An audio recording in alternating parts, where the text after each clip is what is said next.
All right, what is going on, everybody? This is Jason Cole back with the Patriots Drive podcast. And just like that, the 2022 NFL draft has come. It's gone. And it was strange. No pun intended, right? But we're going to get into our three best Patriots picks right here. And then we'll throw an honorable mention in at the end.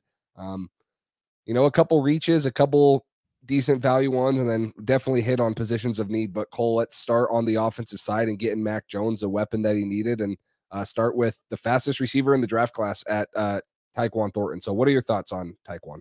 Yeah, I'm a big fan of the player itself. Obviously, value wise, this is something that we've talked about the whole draft. It's kind of a component of this draft of the Patriots. It's another reach. This guy was projected probably closer to round 4. We took him in round 2. There was rumors that the Patriots had to trade up to 50 to get him to jump one of the few teams that took a wide receiver right after the Patriots did. So if that's the case, maybe this is where the guy was more projected to actually go.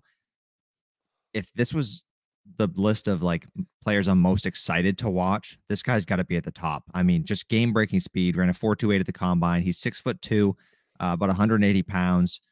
The guy can just fly. He can flat out fly. You throw on the tape of this guy and he's creating 5 yards of separation. Anytime he's getting targeted, you see 5 yards in between him and the closest defender. And if he catches the ball and there's nobody in front of him, he's gone. And there's not a single person on that football field that's going to catch him. And that's exciting. That's not something the Patriots usually go after at the wide receiver position. But you think about it, the kid's got size. He's got good hands. Even though they're a little bit small for a wide receiver, he's got good hands, good jump, contested catch radius. He's got a good catch radius. He can go up for contested catches, good in the red zone, game breaking speed.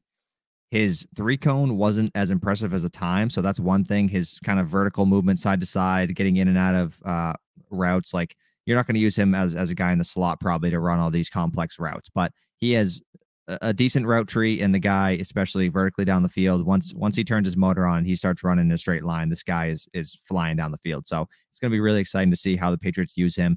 Maybe this is the future Nelson Agholor replacement. Agholor's on the last year of his deal. He didn't really do too well his first season. Hopefully he improves this year, but Tyquan Thornton is certainly one of the most electric prospects in this draft, and the Patriots took him. They added speed to the offense. That's one thing this team wanted to do, was add speed on both sides of the ball, but particularly here on the offensive side of the ball, they add just a very, very fast, the fastest receiver in this draft, Tyquan Thornton.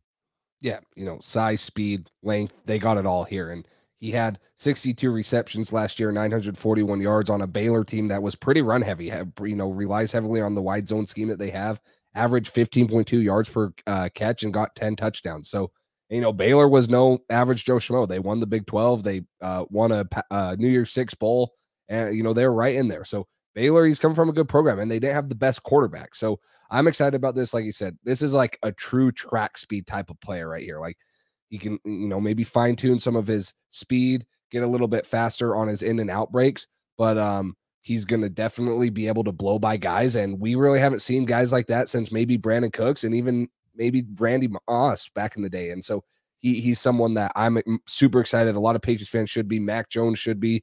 Maybe it's the eventual Nelson Agholor replacement as his contract's ending after next season. I wouldn't expect him to come in and make a massive impact. I think he'll make a couple big plays and hopefully gets integrated into the system. But I think that he's going to take some time to learn behind Nelson Agholor, and then this is more of a next year pick, and hopefully the offense is a little bit better by then too. But I'm really excited for Tyquan Thornton. Yeah, I am as well. And you mentioned it, the Baylor heavy on the run game, and this kid wasn't as involved in the offense as maybe he'll hopefully be for the Patriots. And one thing I think the Patriots really liked about him was his ability to adjust to the ball in the air. He, like I said, has a good catch radius, but a lot of the time Baylor didn't have the best quarterback situation for him. He wasn't playing with any like stud quarterback by any means. A lot of the time he had separation, or he had to go reach for a ball behind his back, and he still didn't have a lot of drops. He had pretty sure hands. So I think that's one thing. His ability to adjust to the ball in the air, that's one thing that the Patriots probably liked, and another reason they wanted to get this player, along with his speed and size of the position. Nelson Agholor is a guy that he's got the speed. He's got a little bit of the size, I guess you could say, but he doesn't have that kind of jump ball ability. He doesn't go get the football, get it at the high point. He doesn't do that stuff. He's more of a separation, yards after the catch, kind of maybe that type of receiver. So this guy, I think he averaged like 15 yards per catch his last year in college. So certainly a deep threat. A guy has all the intangibles, all the tools. It's just about putting him in the system, seeing how he fits, and hopefully it works out. Yeah, moving on to our next pick in the defensive secondary, 85th overall in the third round, probably the best value, right about where people thought Marcus Jones was going to go. He goes cornerback out of Houston, a little bit smaller, comes in at 5'8", 174. I think he's a true slot corner. You know, maybe Jonathan Jones, he's coming up on a needing a contract extension. Maybe this is a guy that they want to, you know, keep in the long run, and maybe they're looking to move on from Jonathan Jones in the future. But this is a great pick in my opinion. I'm a little worried about the size. I thought that maybe they'd target a little bit more of an outside corner, but you talk about a do-it-all versatile player, Marcus Jones. He's had experience playing offense at Houston. He returned punts. He's a special teams ace. This is the type of guy that Bill Belichick goes out and finds in the draft. And, you know, he's going to hopefully have an impact on defense too, because we need him to in the cornerback room. And it's the same thing you talked about with Tyquan Thornton, adding speed, adding athleticism. That's exactly what New England did with this pick here. He's a do-it-all guy, plays a very good press man, plays pretty good zone coverage, probably a little bit better on the man side, and he's a lot stronger than what his 5'8" frame shows. So he's built like a little pit bull. Honestly, when I saw him returning punts on some of his highlights, it gave me flashbacks to Deebo Samuel, right? He's just kind of built like that. He's no Deebo Samuel, but just the way his body's built and the way he moves with the ball in his hands. And there were some reports, you know, look for Marcus Jones to maybe play offense with Bill Belichick. We don't know that. I hope that he can be a good enough corner, because we're going to need a lot of size or speed on the field this year with the receivers that we have to deal with in the AFC East and in the AFC in general. So I like this pick here, probably the best value pick for New England, and it was definitely a position of need, and we thought that they'd address it earlier than the third round. Yeah, exactly. And you said it well there.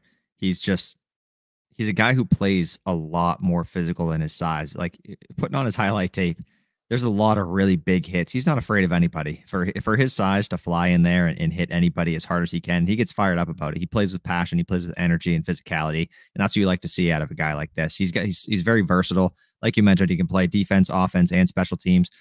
The most electric punt returner in this draft class by far, I would say.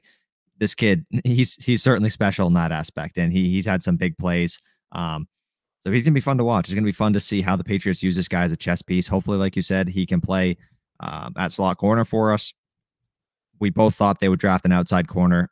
Another guy they drafted can maybe play outside corner a little bit, but they didn't draft the true like number one outside corner, like a guy like Andrew Booth, Kyrie Elam, some of those guys that we were hoping they would draft. So this is a guy, not outside corner, but he's a prospect who has a lot of versatility, and that's what Bill Belichick covets in his defense and on the team in general. The more positions you can play, the better your value is to this team. So Marcus Jones, I like the pick a lot. This, like you said, is probably the best value pick. This is about where this guy was projected to go. Patriots get him here.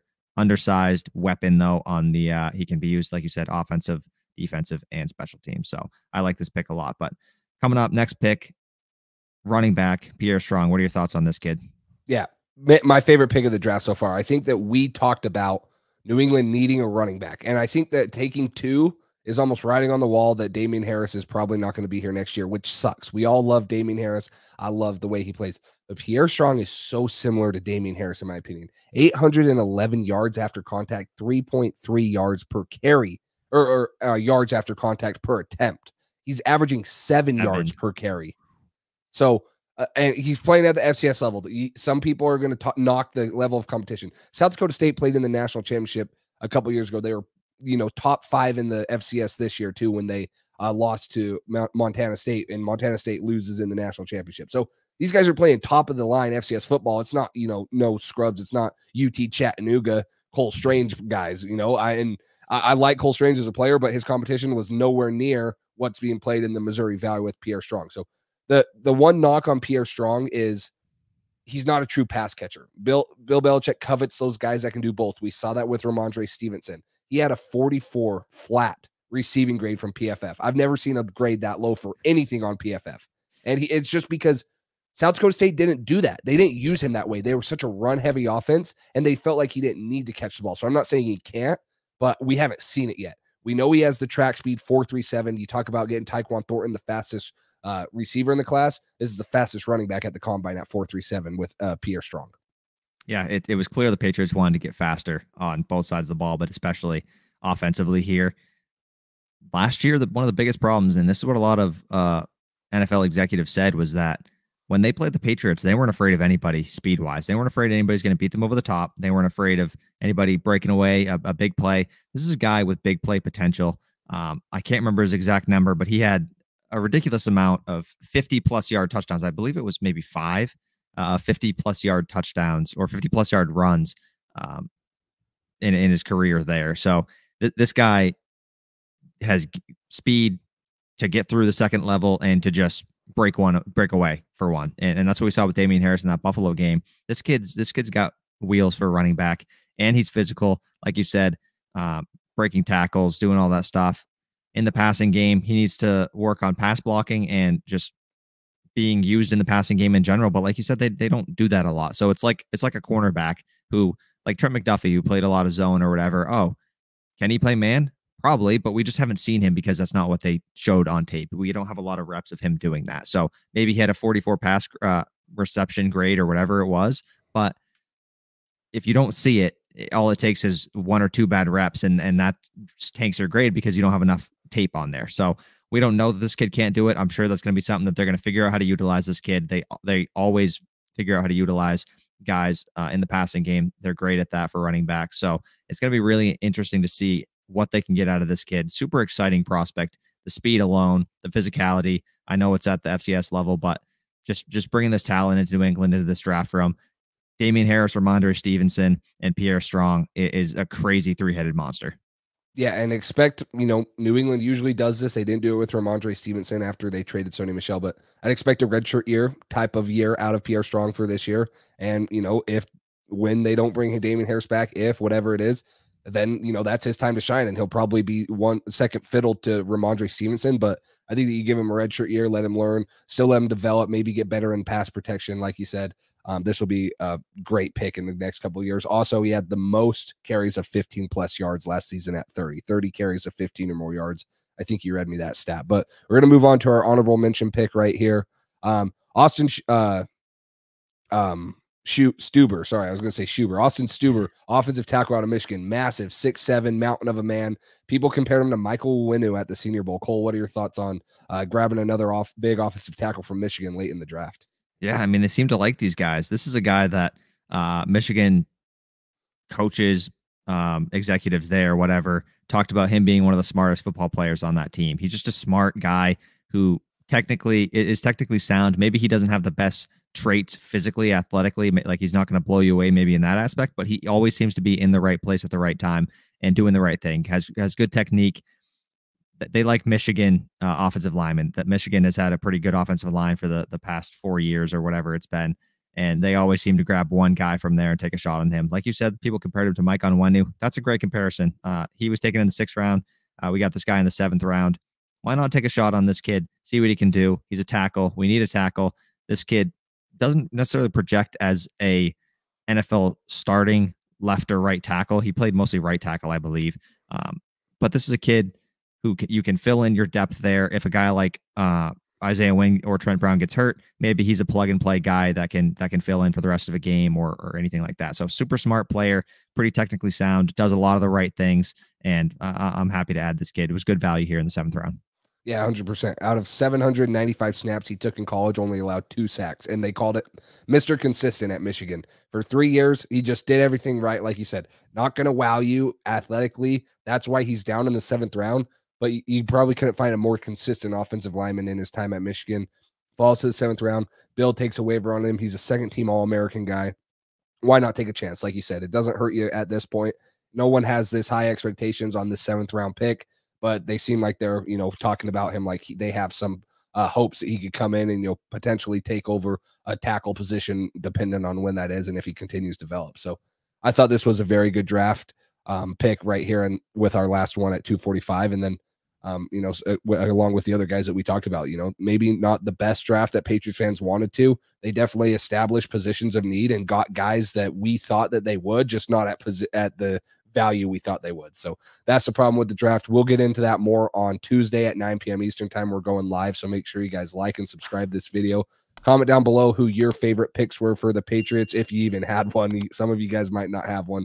And then turn on post notifications or whenever, so when we go live, you guys are notified and you can come chill with us, ask us your questions. But thank you guys for tuning in, and we'll talk to you later.